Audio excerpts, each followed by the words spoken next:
Lucille was introduced to the discipline and inventiveness that would define her work at a young age. Her parents were Henry Ball, a chiropractor and optometrist, and dear Evelyn Hunt, a homemaker with her own theatrical aspirations. Despite having a difficult upbringing due to her parents' divorce and the ensuing financial difficulties, Lucille showed incredible fortitude, tenacity, and a natural sense of humor that would later come to define her. Ball's early career started in the 1920s and 1930s with modeling jobs and small roles in theater performances, which ultimately brought her to Hollywood. After signing with RKO Pictures, she made a number of small-scale film appearances and progressively gained recognition for her charisma, humorous timing, and expressive physicality. By the 1940s, Lucille Ball had established herself as a multifaceted actress who could play both dramatic and comedic roles. But what would really make her stand out was her unafraid approach to comedy. She was able to establish a lasting and profound connection with audiences through her distinctive approach, which combines precise timing, exaggerated facial emotions, and a readiness to embrace humor and absurdity. The 1951 film I Love Lucy, which starred Lucille Ball's real-life husband DeCessie Arnaz, was the pivotal moment in her career. In addition to changing her career, this groundbreaking sitcom altered the television industry, one of the first television programs to be shot in front of a live studio. Audience was I Love Lucy, which also helped establish the multi-camera style that is now common in sitcom production. Lucille Ball's portrayal of the endearing, naughty Lucy Ricardo demonstrated her talent for physical humor, her ability to capture human frailty, and her timing, which turned everyday events into wonderfully memorable moments. She became a household celebrity as a result of the show's enormous popularity, and she was among the first women to have substantial creative power over television. Beyond her skill on television, Lucille Ball was a trailblazer and businesswoman. She and Desi Arnaz co-founded Dissolute Productions in 1952, a production company that created a number of popular TV series, such as Mission Impossible and Star Trek.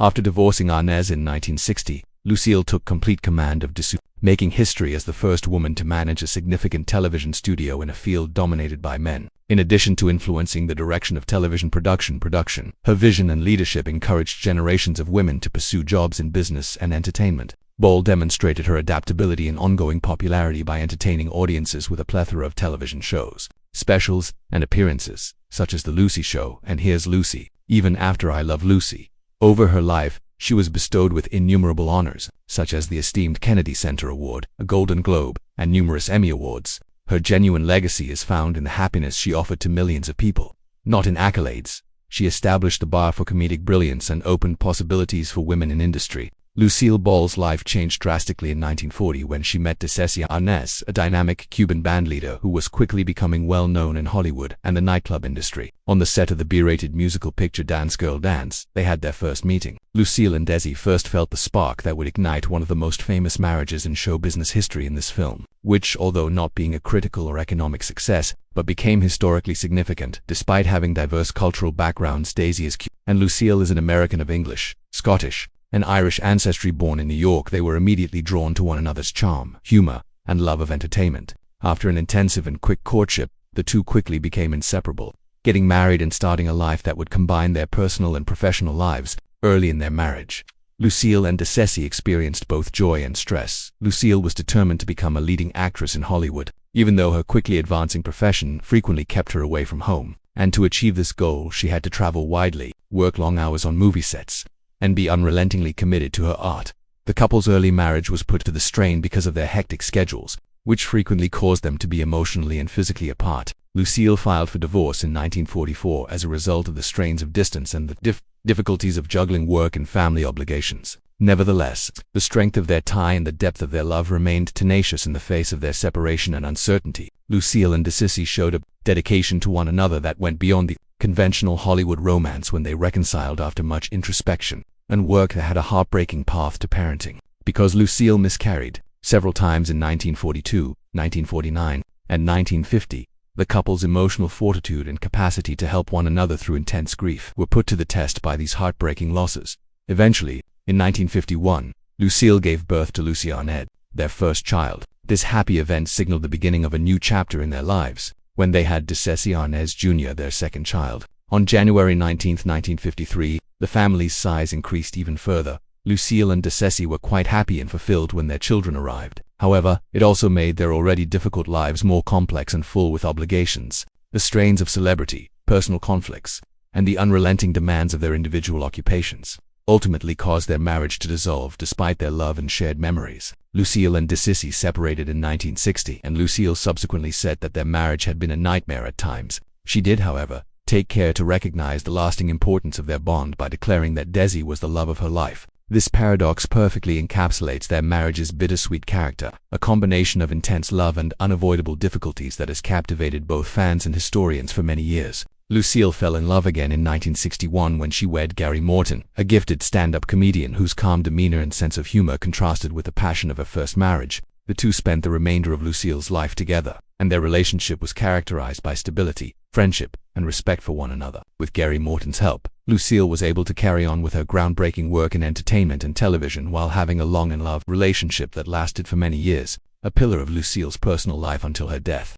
Their marriage, which was based on friendship, laughter, and commitment, demonstrated her capacity to regain contentment and equilibrium following the upheaval of earlier years. The renowned comedy and television queen Lucille Ball is said to have disclosed a startling the fact that had been concealed behind Hollywood's glitzy exterior. For many years before she passed away, Ball was familiar with the darker side of the entertainment business and was well known for her brilliant timing, contagious laugh, and groundbreaking contribution to the development of television as we know it today. She had worked with numerous performers and actresses over her career, some of whom had covert goals and hidden motivations that the general public frequently overlooked. Ball told a select group of friends and co-workers that she believed at least 7 Hollywood women to be truly evil, according to people close to her. These weren't just competitors or actresses with challenging on-set behavior. She felt that the acts of these ladies were well thought out, malevolent, and extremely damaging to people in their vicinity. Lucille Ball's remarks were clear, concise, and unwavering. She had a way of smiling at you while she plotted your downfall. She allegedly said, referring specifically to Joan Crawford, "You had no idea if she was complimenting your performance or just waiting for you to stumble. You couldn't help but notice the darkness she carried." Ball had seen Crawford's scathing criticism and behind-the-scenes maneuvers firsthand on multiple times, so her judgments were based on years of personal experience. According to Ball, Crawford exemplified a kind of premeditated brutality that transcended professional rivalry and entered private spheres where friendship and loyalty were viewed as instruments rather than values. B. Davis, an actress whose skill was legendary but whose attitude was as notorious, was supposedly another name. Lucille Ball mentioned Bet had the ability to enchant a whole room before making you question whether you were merely collateral damage in her scheme. Davis, known for her fiery individualism and ambition, could be both inspiring and terrifying, Ball reportedly said. Ball's understanding of Davis's character implies that she saw the dichotomy in some of Hollywood's most talented actors, the capacity to evoke both wonder and terror. Ball's remarks suggested that despite their intelligence, these individuals were capable of precisely manipulating and harming others, frequently under the name of friendship or mentoring. According to reports, Lucille Ball also mentioned Mae West, a name that connotes wit, sexuality, and unreserved confidence.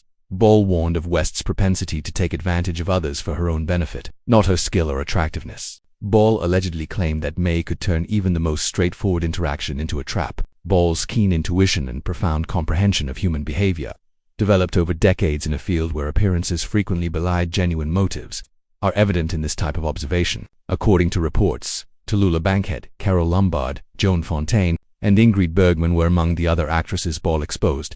Ball purportedly related stories of nastiness, envy, and manipulative behavior in each case that went well beyond typical professional competition. She gave instances of favoritism being used as a weapon, of private discussions being used as a weapon against co-workers, and of trust being viewed as a resource that might be misused. According to Ball's remark, there was an undercurrent of personal objectives and interpersonal conflicts that might be disastrous if one was not cautious. Even though the public witnessed sparkling premieres and glamorous smiles, the difference between Lucille Ball's private and public personas was what made her purported revelations particularly startling. Ball, who was well known for her warmth, wit, and capacity for self-laughter, had a sharp, analytical mind that was intensely aware of human impulses, according to her personal observations. Over the years, she had come to realize that surviving in Hollywood required more than simply skill or good fortune. It also required an awareness of the intricate social forces at work. Her remarks suggested that although many actors sought fame via charm or hard work, some did it by lying and playing on emotions, leaving a path of damage in their wake. The beloved actress and television pioneer Lucille Ball, whose life had been characterized by both remarkable professional achievement and emotional tenacity, suffered a sudden and serious medical crisis on April 26, 1989, which would finally result in her death. She complained of severe backaches that day, characterizing them as abnormally sharp and prolonged symptoms that startled others. Nearby, This abrupt discomfort was particularly worrisome because it happened soon after she had a major heart operation to fix an aortic rupture, which was a very hazardous condition in and of itself and required extensive medical care. Her condition quickly worsened over the next few hours. Her loss of consciousness put friends, family, and medical staff in critical condition. Her body was unable to recover from the new medical emergency, and she unfortunately died despite the attending doctor's quick attempts to stabilize her condition. Investigations into her death afterward showed that another aortic rupture, this time in the abdomen, was the culprit. Crucially, medical professionals highlighted that this rupture had nothing to do with the previous heart surgery she had had, highlighting the condition's suddenness and unpredictability whether it occurs in the thoracic or abdominal region. An aortic rupture is a potentially fatal situation since it tears the body's major artery and causes severe internal bleeding if left untreated. This second rupture in Lucille Ball's instance happened so quickly that there was little any time for medical intervention to be successful.